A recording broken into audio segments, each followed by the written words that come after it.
All the best games require a spreadsheet. Welcome to Cardboard and Wine, episode 29. I'm Mamie. And I'm Josh. Grab a glass, pull up a chair, and let's talk about some games. Today on the show, we walk the fine line between knowing enough and knowing too much in the dystopian dice placement game, Euphoria.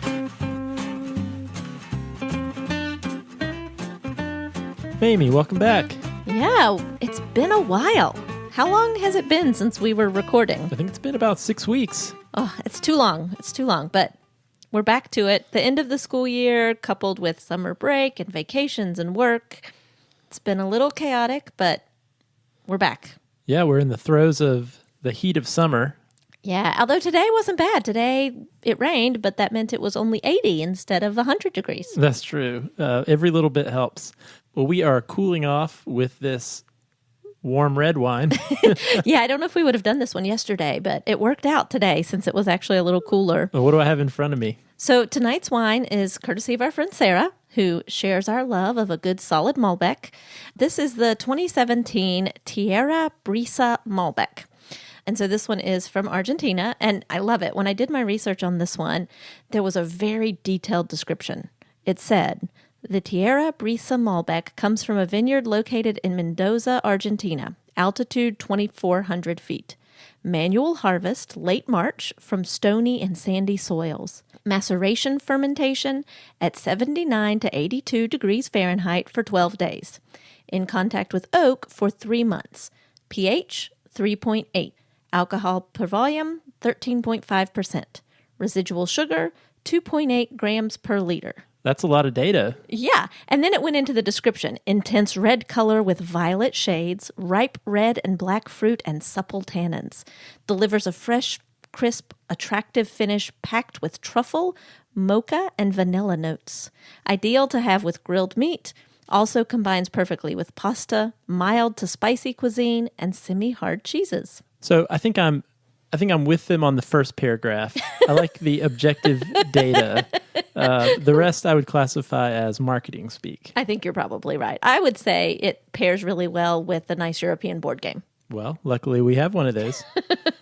Although technically the board game we're going to talk about tonight is an American board game. That's true. In the stylings of a European board game. You know, I actually wish more wines would provide this level of detail because maybe we could learn a little more about what we like. Maybe I prefer wine from grapes harvested in stony or sandy soil. How would I know? That's right. And I really like knowing the residual sugar because I sometimes might want to count calories. And I know that wine with a residual sugar of less than 10 grams per liter is lower in calorie than... Lower in carbs. Yeah, lower in carbs than a lot of the others. I did look this up, and something in the 2 range would be considered dry. Not bone dry, but dry. I think that's what I like. Dry, but not bone dry. Well, it's very nice. So thank you to Sarah for thank you, Sarah. Bringing it over. Wanted to say thank you to our Patreon supporters. And if you would like to support the show, you can go to cardboardandwine.com and click on the Become a Patron button, or go to patreon.com/cardboardandwine. And we would appreciate the support. Mamie, we have been playing quite a few board games. That's true. Since we recorded last. It's true. Even though we haven't been recording in the last few weeks, we've done lots of gaming. And there have been a number of times when evenings we probably could have recorded, we ended up playing games instead. Hopefully our listeners will forgive us for that. I mean, I think it's a pretty good trade.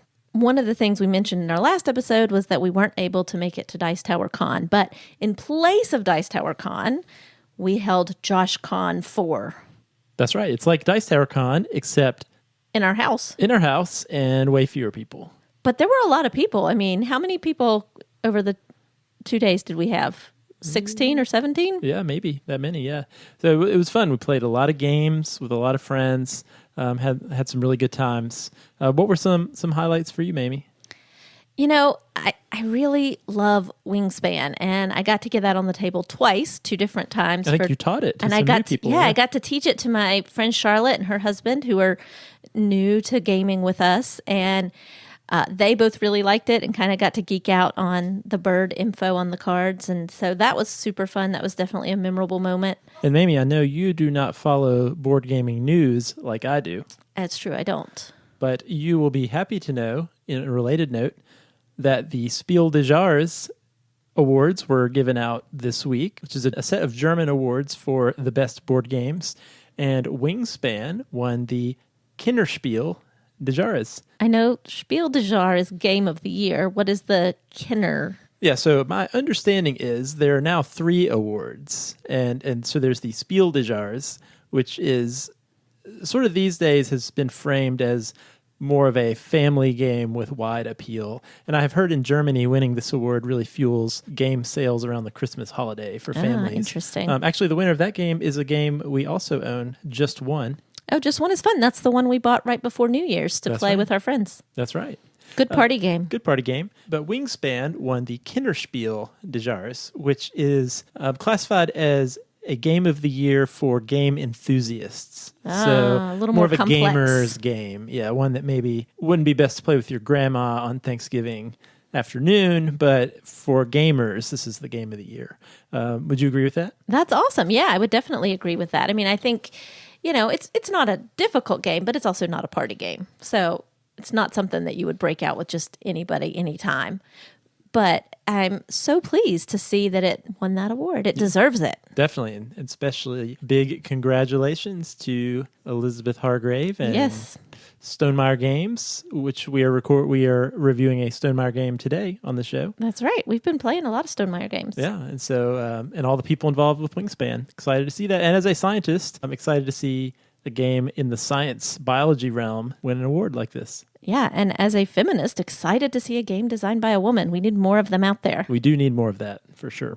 But what else did we play? Let's see. We played so many things. So you mentioned you enjoyed playing some Wingspan. One thing I enjoyed at JoshCon was really what I typically enjoy when we have done JoshCons of the past, opportunity to play some games that are really historically some of my favorite games that I don't always have a chance to get to the table.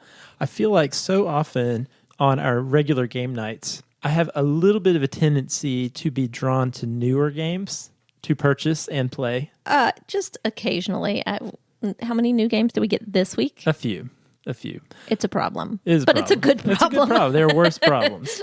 There are certainly worse problems. But a consequence of that is oftentimes there's some really good games that I enjoy that don't always get as much table time as they deserve. So having a more intensive gaming experience like a JoshCon, we have the opportunity to break out some of these games. And so I really enjoyed particularly playing 3 such games that I really, really love that I would say are just top classic games for me. And I got to play all 3 of them. So I got to play one of my favorite Splotter games, The Great Zimbabwe, and 2 of my top favorite classic board games, Caylus and Agricola. I have a confession. Okay. I kind of, a little bit, maybe enjoyed playing Agricola. It was not as awful as you thought it would be. It was not as awful as I thought it would be. I do think the cards make a difference. This was the first time in a while that we played with the occupation cards and what are the other ones called? The minor improvements? Yeah, the minor improvement cards. And I do think it eases a little bit of the tension in that game. They do good things for you. They do. Usually the tension in that game is pretty much unbearable, but that eased it enough that it was actually fun. Well, and it should be known when we first got Agricola when it came out back in the whatever year it came out. I think it was in the 2000 somethings when we first got it. And back in those days, I would say Agricola at that time was probably the heaviest game that we owned. That's true. And so as most folks might know, if they have the game Agricola, there is a family version of the game where basically you play the regular game, except you leave out all the cards. Back in those days, I think we were a little more intimidated by all of those cards, and there's so many of them that we were content to play the game without them. But I would argue, similar to what you mentioned, Mamie, is the game is actually a little harder without the cards because, as most people know who've played Agricola, the tension comes from this need to constantly feed your family. But the majority of these cards break the rules in your favor in special ways that actually help you to get more food. Turns out it's better to be a baker during the Dark Ages than a farmer. Well, that worked for you. Any occupation. Like being a farmer is the worst job you could possibly have. That's true.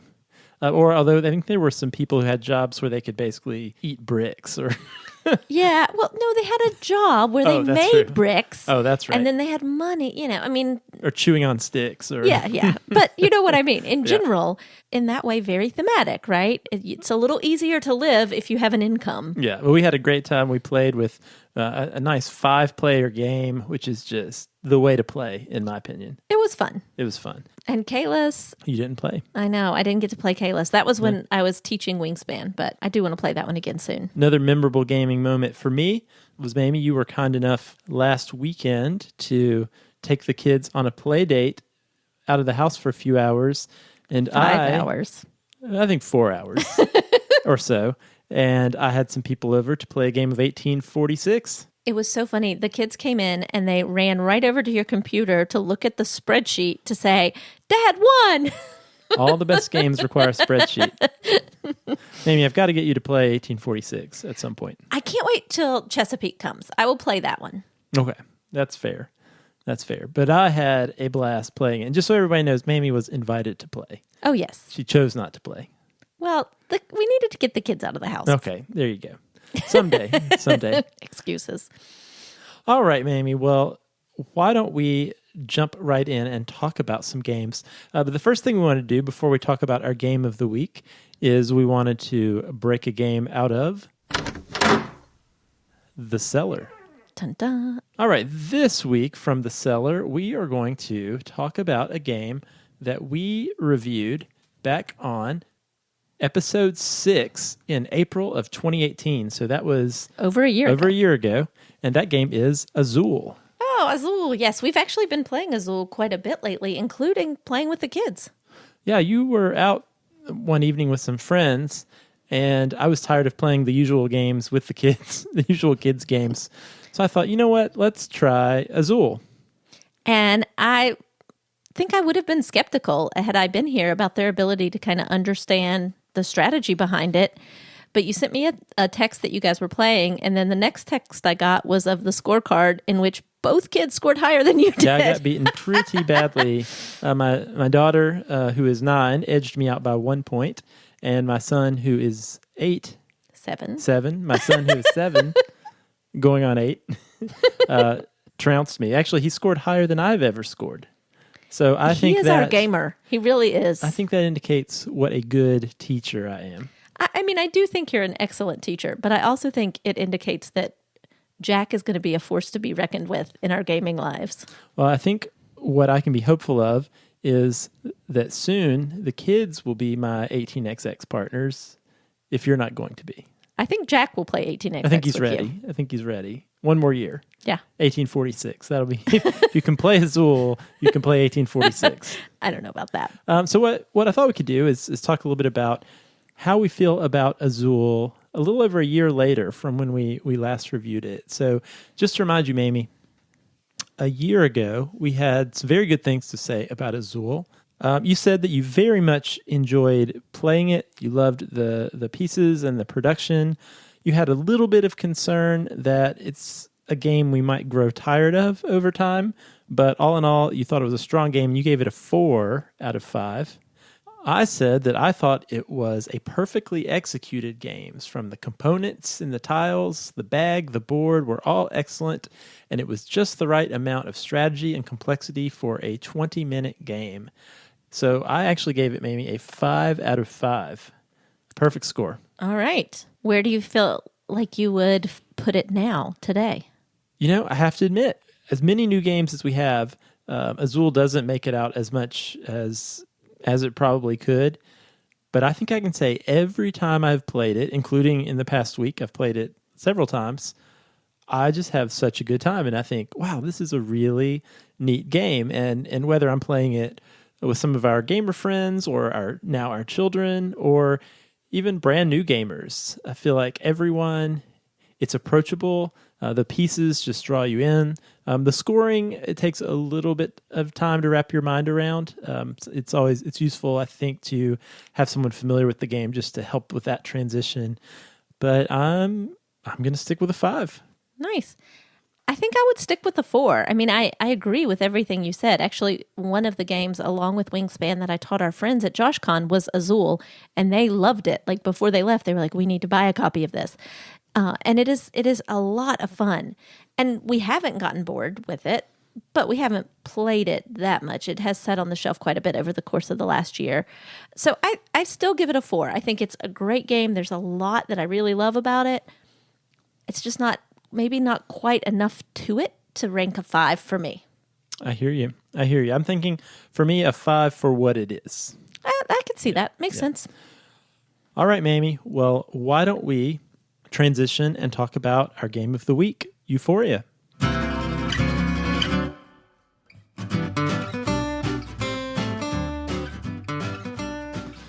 Euphoria was designed by Jamie Stegmaier and Alan Stone with art from Jackie Davis and was published by Stonemaier Games in 2013. In Euphoria, you lead a team of workers and recruits which are represented by dice and cards as you attempt to navigate your way through a dystopian world in which there are 4 primary factions that control the markets and the production of commodities you are going to need to survive and cope with your existence. At its core, Euphoria is a worker placement game where each of your workers is a 6-sided die where the number on the die face represents the knowledge or awareness that worker has about the world around her or him. Now, in most games, having smarter workers would be a good thing, but not in Euphoria. If a worker gets too smart, they will realize how bleak their situation is and they'll run away. The game consists of placing your workers in various action spaces among the 4 faction areas to gain commodities of food, water, electricity, or Bliss, which is totally not drugs, to gain raw material resources like gold, metal, or copper, or to uncover some artifacts of the previous world. Importantly, workers can also help in the construction of new market spaces and gain stars, which ultimately is how you win the game, by being the first to place all 10 of your stars onto the board or onto your recruit cards. Each player will have a small number of recruits that align with one of the 4 factions. These recruits will give their player a special ability during the game, but importantly, if their faction becomes powerful enough during the game, they'll gain stars and speed their player onto victory. All right, Mamie, before we jump into our review, I will give a little disclaimer that this was a review copy that was sent to us by Stonemaier Games to talk about on the show.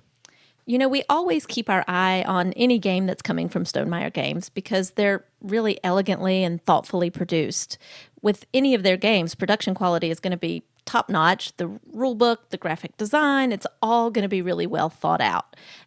We really enjoy Scythe and, of course, Wingspan, which I can't stop talking about. So we were, pretty hopeful about Euphoria when it arrived. So I'll say that I tend to prefer a deeper game. And I would say most of the Stonemaier games we've played, I would put squarely in my definition of a medium weight game. I think there's a little bit of flexibility when we're comparing Scythe versus Viticulture versus Wingspan. But I would say Euphoria falls into that camp. I think it's a quintessential medium weight game. There's definitely some strategy and depth to it, but I don't know that I would classify it as a brain burner, and it's certainly not going to compare to that 1846 experience that you deftly avoided. It's true. I mean, medium weight games are my jam. So, Euphoria falls right into sort of the weight that I really, really enjoy in a game. Yeah, so you alluded to it, but why don't we just formally talk about the components of Euphoria? Yeah, I mean, as you described a little bit, this game has all the components. There's a game board, but then there's also 3 different types of cards, so many different wooden components, and assorted cardboard pieces. So, as we hoped for, they're all great quality. I especially love the dice. They're basic D6s, but they're designed to kind of look like a gear, kind of gears going together, and it just spices them up, and they're really, really pretty colors. The green one is kind of a lime shade that I really enjoy. I would say all Stonemaier games that I've played, I love the color choices of the bits and the way the painted wooden components have sort of this muted and understated color choices. Right. They could just be primary colors, but they're not. They're not. They're great. And even though they're green or purple, they're very pleasant shades of those colors and blues. It's definitely well thought out. Definitely. So the game board, which is kind of the centerpiece of the game, has a lot going on. There's 4 different factions. There's commodities and resources.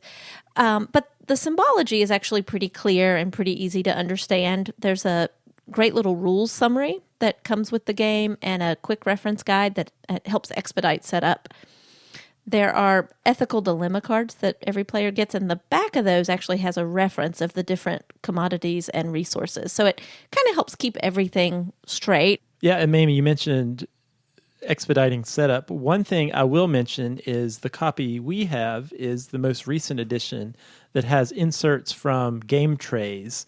And I have to say, I am in love. This is my first game with the game trays components. That's trays with a Z. Trays with a Z. Trays. But these are sort of molded plastic containers that have these snap-on clear lids. And oh my goodness, they are so wonderful. The lids snap firmly into place, and so they hold everything in their spot while the box is being moved around and stored. And what's really cool is there are two separate but identical smaller trays that you can put on each side of the table that have all the different resource bits. And so you just pop those out, put one on the left of the board, one on the right of the board, and everybody has easy access to all those components. It's a really nice touch, and it makes setup really a breeze for this game. You know, it's those little touches like the different color scheme and those amazing game trays that really kind of elevate Stonemaier games to the next level. All right, well, the components are one thing, but the gameplay is also important. So let's talk about the gameplay of Euphoria. And I think I'll start for this one. So I will say my experience and what I've observed, we've played this game with numerous different people in our game groups. And I'll say when you sit down for your first game of Euphoria, it's a little intimidating. You kind of stare at the board, and it's a worker placement game, and there's these 4 faction areas, and there are all these different places that you can set your dice workers down. And I would say I had no clue what to do. Yeah, the first time I started, it's a little overwhelming. So I don't know that this is necessarily a negative thing, but just an experience that it wasn't necessarily obvious what you should do and why at the very beginning. And again, I don't necessarily think that's a bad thing at all, nor do I think this game is overly complicated. But it took, at least for me, it took playing the game once to really get that, oh, that's what you need to do. And maybe not even playing once, but 3/4 through the first game. Now, I'll say my second game, I was much more focused. And in fact, depending on what recruits you have, it's perfectly viable to ignore certain parts of the board entirely. Yeah, I would say that's one of the things that I had to kind of wrap my brain around, is that you don't really want to try to do everything. In fact, you can't. It's not possible. That could actually be a bad strategy. Right. One interesting aspect of Euphoria, and one that has some similarities with another game that we really like, Teotihuacan, the workers in this game are dice. So the higher value on the dice indicates higher knowledge of the worker. And one other thing that takes a little bit of time to wrap your mind around, especially if you've played lots of other games, is that actually having a knowledgeable worker is a bad thing. Yeah, and for me, it always seems to turn out bad. Maybe it's the teacher in me, but my workers always end up too knowledgeable. And if they're too knowledgeable, they actually run away, so you lose them. So anytime you take a new worker from the supply or workers from the board back into your supply, you have to roll them all and add up the total of their value plus your general knowledge level, which is indicated on a track on the board. And if that total is ever greater than or equal to 16, your most knowledgeable worker leaves, and then you have to spend another action at some point and some other resources in order to get them back. Yeah, so I would not say this is a huge implication during the game on a consistent basis, because that's just for you. It is for me. Well, I'd say most of the time. I don't know if it's ever happened to you. That's true. Maybe not. I'm sure it happened at least once. Most of the time you have some workers on the board and you'll be well under the limit. But it does creep into your decision making later in the game in interesting ways as you acquire more workers. And you have to decide if you really want to use your action to take all the workers back, in which case you have to roll them all and risk rolling too many high numbers and losing one. That being said, if you do have all 4 workers, and so 4 is the maximum number of workers you can have. You start with 2, and you have the ability to get 2 more during the game. But if you have all 4 workers and you're lucky enough to roll lower numbers, it's really handy to have 4 turns where you can place workers without having to burn a turn to get them back. Yeah, I mean, we should also mention that one cool feature is that if you ever roll the same number on multiple workers, then you get to place them all on one turn. So rolling doubles is great. Yeah, so what do you think about that? It seems random, I don't dislike I guess it. technically it is random. I mean, it's, Well, dice, yes. But it seems kind of like an add-on. yeah, I'll say that was one rule that I wasn't totally sure about, because most of the time you put one worker out, and it actually can be fairly consequential if, let's say, you bring 3 workers back and you roll them and 2 of them have the same number. Well, now on a subsequent turn, the 2 workers with the same number, you can just basically take 2 actions. You can place them both out in one turn, which, if that happens towards the end of the game, because it actually gets fairly competitive. Yeah, it can be really powerful. Of the timing of trying to get those 10 stars out, having an extra turn can be pretty powerful for something that comes down to a random dice roll. And if you happen to be like Josh and you frequently are able to manage to roll doubles, and you're playing against someone like me who frequently manages to roll really high numbers and has to lose a dice, it can be a big swing. You wake up in the middle of the night, I'm just practicing rolling dice. I'm so good at rolling dice. I will say this, though. So in the rule book, there's actually an optional rule, a variant rule, where in order to use that double placement or multiple, and actually we should say, if you roll 3 workers of the same number, you can place all 3 of them out. But there is an optional rule in the rule book that says if you take advantage of that, you actually have to lose a morale every time you do that. And the morale is directly tied to your hand size. So, and I'll say this, so it's an optional rule in the base game, but I was perusing, there's a Euphoria expansion that just came out recently, and in those rules it mandates that as a rule. So to place an additional worker, you have to actually lose a morale for every I like additional that. worker. Yeah. We might have to try that next time. I think we'll have to try that. All right, Mamie. So what do you think about the theme of Euphoria? I mentioned that the subtitle of Euphoria is build a better dystopia. What do you think about the dystopian theme of Euphoria? The theme is really clever. Actually, I would say it does kind of provide some interesting story arc in some instances. The market tiles are my favorite. They have really clever and funny names. And it's really fun to sort of be able to think about recruiting new workers by either using electricity, the old Frankenstein way, or blasting them with water. It's clever, and I like dystopian fiction, so I'm kind of drawn to that theme. And I feel like this is one game where the theme actually is fairly well played out. A lot of games, kind of sort of have theme, but it's attached to the side. And I really feel like the theme of this game goes throughout. Yeah, it's kind of fun as you're playing the game with the theme. I mean, I don't think there's ever been a time where we've played and a player goes to the spot where you get extra workers by providing electricity or water that we don't get a little chuckle out of shocking or blasting our worker with water, which somehow increases their morale. And then all these market tiles have just such clever names, like the Center for Reduced Literacy or the Plaza of Immortalized Humility.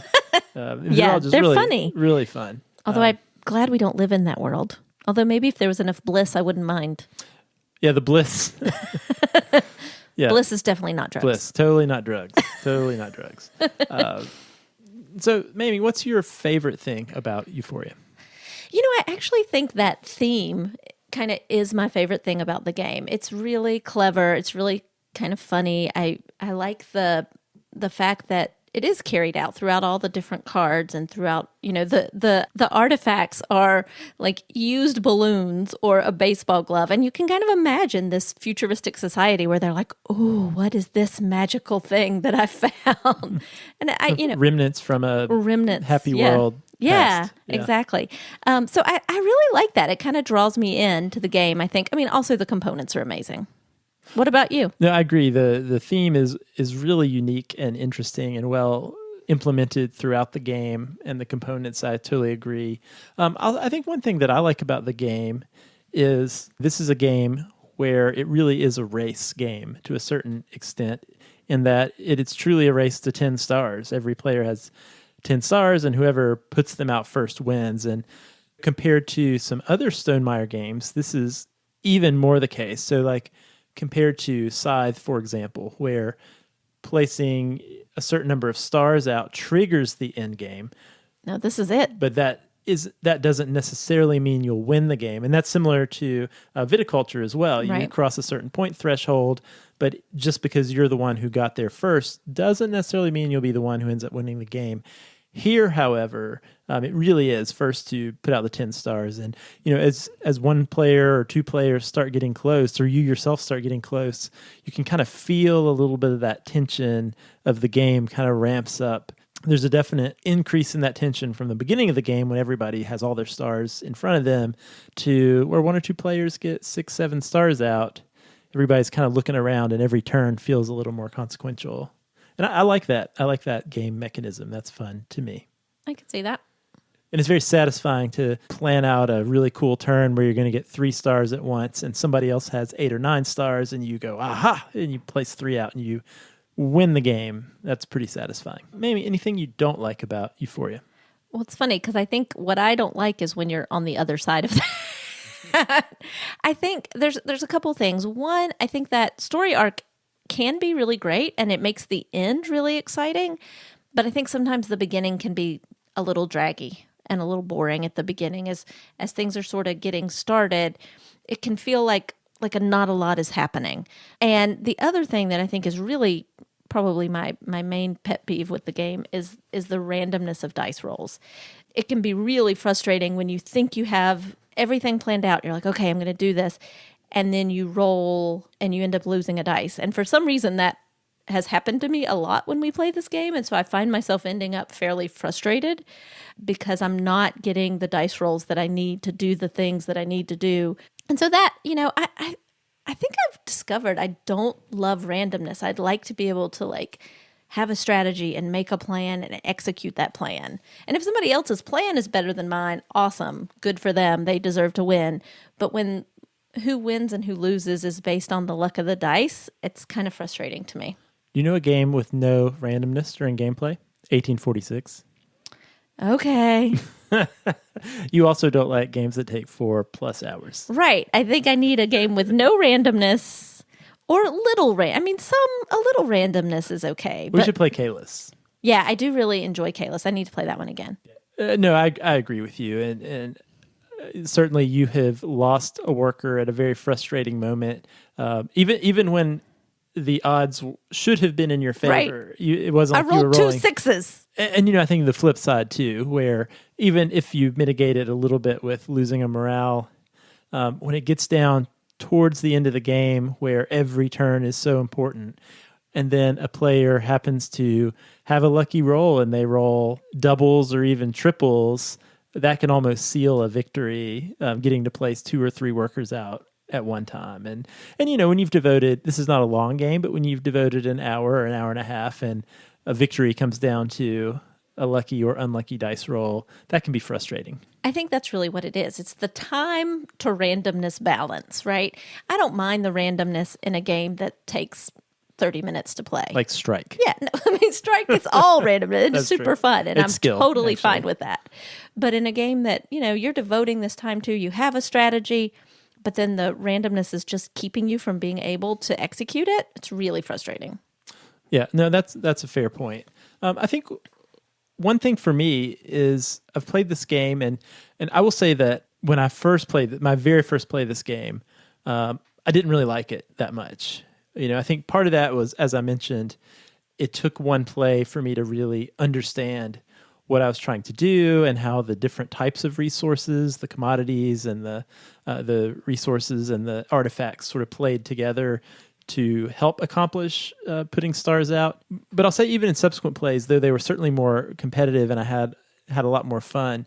And even though the theme was cool, I feel like the actual actions and the mechanics of the game with the theme, they all didn't necessarily come together and grab me the way some other games do. Does that make sense? Yeah, there's something that's just a little bit missing that's not as engaging as it could be. To a certain degree, once you learn the game, you can certainly see that, okay, I need to get some commodities. Maybe I need to get some lightning bolts so that I can then get some resources. So maybe I can build one of the markets and place a star on it. And, and to some degree, that's sort of similar to, a worker placement game like Agricola that I talked about I really enjoy. I mean, some of those actions really are put a worker out and get some wood, put a worker out and get some clay. But I feel like in a game like that, the actions that I'm doing seem to integrate with the theme, and I feel more like I'm moving towards accomplishing this bigger thing that feels linked to the theme in a way that with Euphoria, I didn't necessarily connect my actions and the game mechanics with the theme. And so I think I was left with not feeling quite as engaged as maybe with some other worker placement games I've played, like Agricola, or even like Viticulture, for example. I wonder if that's almost because of the complexity and how many different options there are for ways to play and resources and commodities and... Well, I think maybe it's this, Mamie. So as we're talking about, I'm trying to flesh this out into coherent thought. With a game like Agricola, again, to compare it to that, yes, some of the actions are very similar in that I'm going to go to the wood space and get the wood. I'm going to go to the clay space and get the clay. But I know I need the wood to build the fence, and I need the clay to build the clay room, and I need the reed to do the roof of the... whereas this, mechanically speaking, there's really no thematic difference between I'm going to go to the electricity faction and get the lightning bolts versus go over here to the farming faction and get the food. Functionally, they kind of work exactly the same way. It just depends on... do I have more recruits from the electricity faction or the food faction? They're not really different otherwise. And so I think because of that, the individual actions don't feel as interesting or linked to the theme as in some other worker placement games that I enjoy a little bit more. Yeah, I could see that. They don't necessarily have meaning and kind of direct connection in a linear path. Yeah, exactly. Yeah, exactly. I could see that. So Mamie, when would we break this game out? I think to some degree the complexity in the gameplay and in the time needed to teach, because there are so many different things that you can do on the board. I don't think that this is one we'd break out with friends that aren't kind of already sold on those fairly heavy medium weight games. Sort of worker placement games. Yeah, I don't think, I can't see playing this one with the kids. And honestly, we have so many things on our shelf that I can't see this being the first thing I'd reach for very often. And that might change. We've played it a lot lately, so maybe, after a couple months I might want to break it out again. But right now I feel like there's a lot of other things that I would pick off the shelf before I'd pick this one up. What about you? Yeah, no, I think I would agree with all of that. And as we mentioned, there is an expansion that came out that I know adds some new things and changes some other things around. I know you love a good expansion. I love a good expansion. So I would be willing to give it a shot with that expansion. And, that being said, Have you already ordered the expansion? I have not ordered the expansion. Good boy. That being said, I think I have enjoyed this game more every time I've played it. And I think that's had a lot to do with members of our game group have gotten more familiar with the game as well. And so, I had a pretty good time playing this game with 5 members of our game group who all had played it at least once. And it was a really competitive game. And that actually brings up one last point that I think we should make. And that has to do with player count. So technically this game plays from 2 to 6 players. So one, it's great to have a game that plays with 6 players because not every game does. We've played this a couple times with 2. And with 2, I did not find this to be a great 2-player game. And part of that is because some of the interesting decisions have to, with regard to building those markets, or some of the action spaces where different things happen depending on the cumulative value of dice as more and more dice go on the spaces. A lot of those decisions are just more interesting if there are more players that are contributing. Yeah, when it's 2 players, it feels like you're kind of either directly going to help the other person or hurt the other person. It's a little more maybe antagonistic. Yeah, and it almost seemed like with 2 players, even in thinking about, well, what factions should I focus on developing or choosing?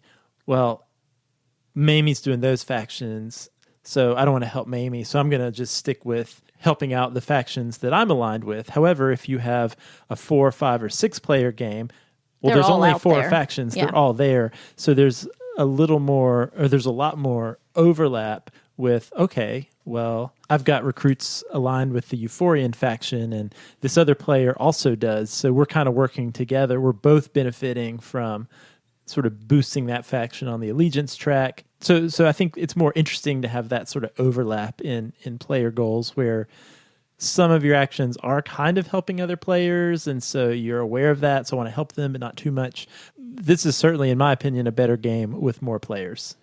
I agree. I definitely would not go to this for 2 players, but for 5 or 6, sure, because we don't have many things that play well with those large player counts. All right, Mamie. Well, why don't we give our final thoughts, and why don't you introduce, or why don't you describe our rating scale?